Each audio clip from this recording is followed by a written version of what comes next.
Straight off, there is nothing wrong with establishing a pencil underdrawing that we use as a guide for inking over a drawing that we're doing. And nothing I say here is a criticism of that. In fact, let me make clear that my Instagram channel, most of the drawings on it were done with a pencil outline with ink overdrawing on top. So my drawings that you see on Instagram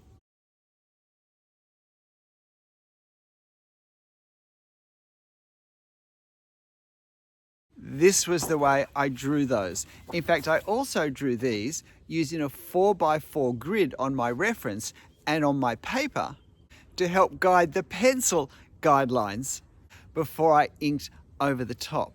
So because I draw freehand in ink now, which means without any of this, I just start with the pen on the paper, it doesn't mean that I see anything wrong at all in other methods. In fact, they've been a crucial part of my artistic development, my drawing development, my working out what happens, how, when, where, when we draw. Just understanding more comprehensively the process between our mind, our reference or inspiration in our imagination, and the choices we have then to create that on paper. So let me make that clear.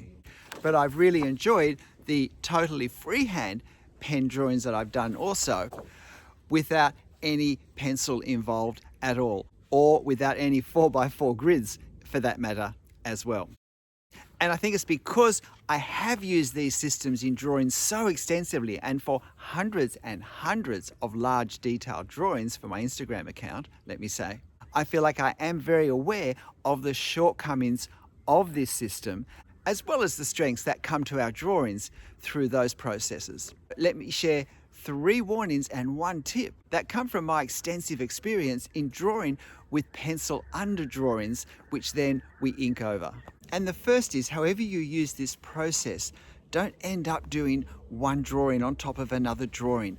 Don't end up somehow doing a pencil drawing and then doing a pen drawing. Don't be thinking of the process in that way. Understand it, think about it as a step-by-step process in creating a finished drawing. And I think this understanding will lead us to show restraint in the pencil underdrawing we draw, in the amount of underdrawing that we do, the marks we make, how we make them. I think the key thing, if we're using the pencil underdrawings for guidance, for accuracy, and for a chance to make adjustments before we commit irrevocably to ink, then the less we draw, I think the better. And I'll explain the reasons for that in the next point. I should certainly try and avoid as much detail as I can. For my own drawing process, for those Instagram drawings, while I would do them totally freehand in ink, sometimes for very long lines or for a number of lines very close together that were long, I would use a ruler for my pencil underdrawings. But then over the top, I would freehand in ink. I found that gave me accuracy and yet kept my overall line work looking consistent in the finished drawing. But exactly how we juggle these things in the end comes down to our own personal choices of process, of what works for us, and of what makes our drawing look the way we most want it to look at the end. But I would try to avoid drawing in the pencil all the detail.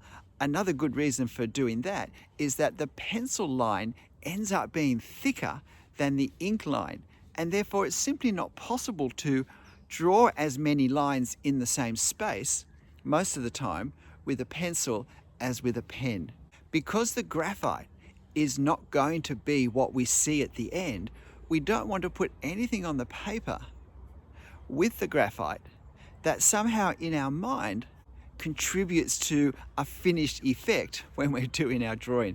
And I'll touch on that in the third point. I think the second point is probably at the heart of the 3 points, and probably if there's one takeaway, this is the most important one, to really try hard, I think, for the sake of the finished drawing, of taking on board, of understanding what I'm saying and working hard to discern whether this is a weakness that's been introduced into your drawings through this process. But that's to avoid thinking, and certainly doing, that when I put my pencil down and I pick up my pen, that now my challenge is to go go over my pencil lines as accurately as I can. And this is why I say it connects with the first point of not to do too many lines. In fact, not to do any more lines than we need to do for the purposes of putting the pencil lines there in the first place, which for most people is accuracy and proportion and angles and so forth. Because if I'm thinking that my task with my pencil underdrawing complete is now to go over it, and that's probably the phrase we use in our head, go over it in ink, then basically I've now just traced in my pencil. And if I've drawn it beautifully in all the detail, I don't even need to look at my reference. Well, I don't need to look at my reference if I don't care what the finished drawing is going to look like.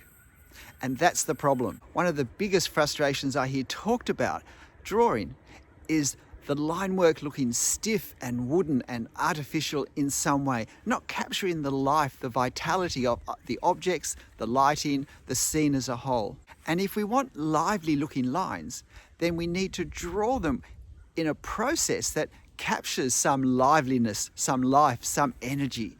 And tracing over the top of another line, particularly if that first line is so carefully drawn that we want this overdrawing line as exact as possible on it, then our focus is not on anything but keeping our line on the line already on the paper. We're probably going to draw slowly and steadily, and even with some hesitation at parts. And we're going to get a hesitant, stiff, wooden looking line from doing that. And the more of our drawing we do that with, the more this is going to happen. I've got two ways to get around that. And the first is to keep looking at our reference. As long as I'm still drawing, I need to keep looking at my reference before every mark goes on the paper, regardless of the pencil there or not. I don't need to stop looking at my photo. I remember when I was using this process myself, time and time again, I would discover on the second look at the reference as I'm about to draw the ink on, that there were inaccuracies with my pencil, that it didn't line up with some parts that I drew subsequently and so forth. Particularly with very large drawings, this can happen quite easily. But because I was still cross-referencing that I'm about to do with my pen with the photo, I was able to catch these most of the time and therefore make the necessary adjustments. Because if we just basically draw over the top of the pencil lines, one way of thinking of this that I think puts it really well is that we've drawn the picture in pencil. That's the drawing. That's the thing where there's some element of creative energy involved and of, if you like, risk in our mark making called for, which is one of the things that gives life, gives energy to our marks. And now we trace over it with pen. And the tracing process, so much of the time, so easily, ends up in a very lifeless, dead, even effect with our line work. And that doesn't look so great. And then we erase the pencil. So we erase probably the better half of the drawing and we're left with the weaker half of the drawing. And then we wonder why our drawing just doesn't seem to have any vitality, any life, any energy, any movement, that it has a certain stiffness that's not in the original and that wasn't in our pencil even. Well, this is why, because the real drawing was the pencil and we've now erased that. And we're left with the ink that really has no creative energy being put into it.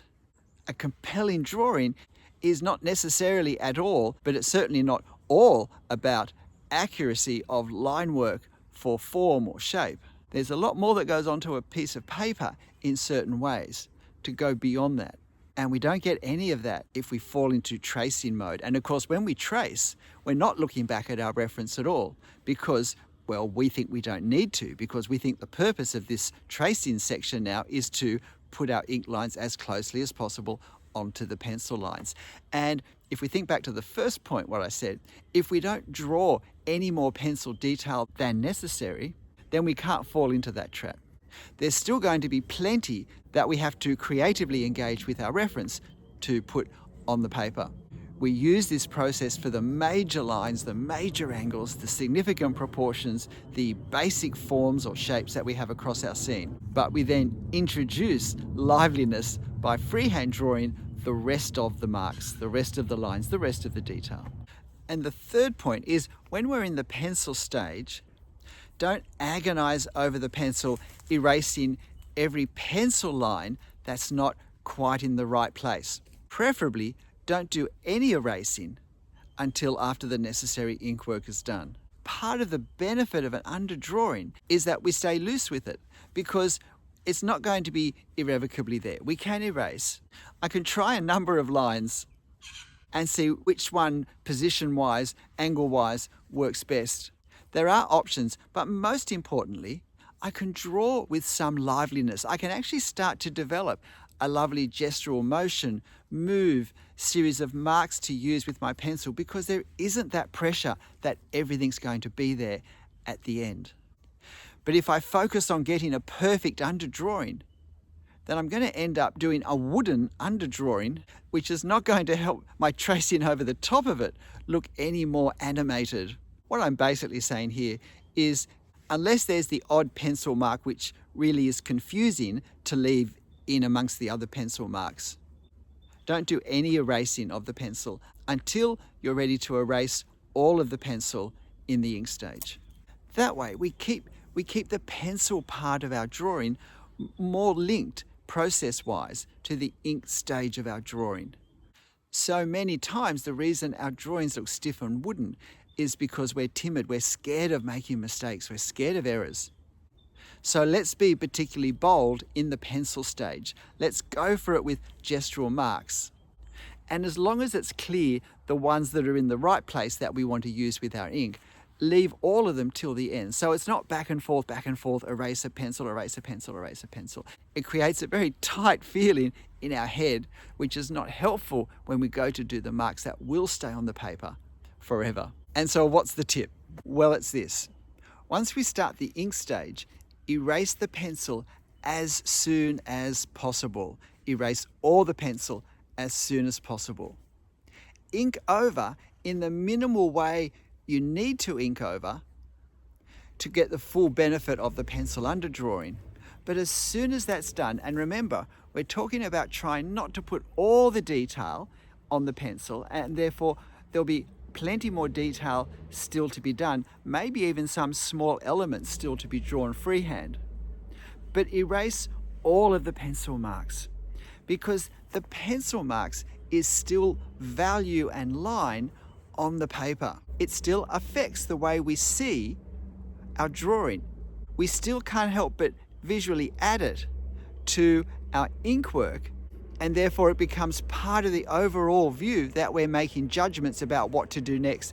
The problem is the pencil will be erased at some point and it will no longer make that contribution. It's only when we clear the decks, if you like, by removing all that pencil, that we can see what we've got to work with for the rest of the drawing. And now we can far more accurately make an assessment of what further effects do I need to create. Do my shadowed areas look a little bit lighter now that the pencil's gone? So do I need to add more hatching to those? Has the graphite peeking out from under a line hidden the fact that I'm missing a line? It made something seem a little more substantial, that now without the graphite I can tell I need to put a depth line in here to create a sense of 3 dimensions rather than 2 or whatever. And the sooner we get rid of the graphite, the sooner we can start to make these sorts of decisions towards our final drawing. And we're not put in the position of our time's up, we erased all the pencil, and somehow our drawing looks a lighter, less substantial version of what we thought it was looking like before the eraser.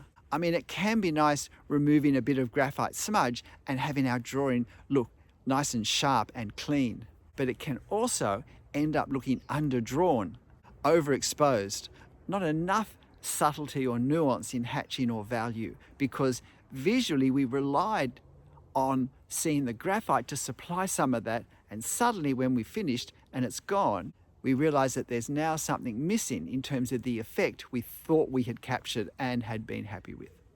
G'day, I'm Stephen Travers. Hope these thoughts have been helpful. As I said, just because I draw freehand in ink now, I've got nothing against the process of pencil underdrawing. I've used it extensively. I've used it for hundreds and hundreds and hundreds of hours of drawing, and for hundreds and hundreds and hundreds of drawings that turned out, I think, rather nicely. it can be a very effective way of drawing. But I do believe it has its weaknesses, and we can use the strengths of those processes and turn them into a crutch, which actually stops us from developing the health in our drawing process that we have within us. But look, whatever you draw, however you draw it, whatever process, pencil or no pencil, make sure you have fun. I'll see you next time. Bye.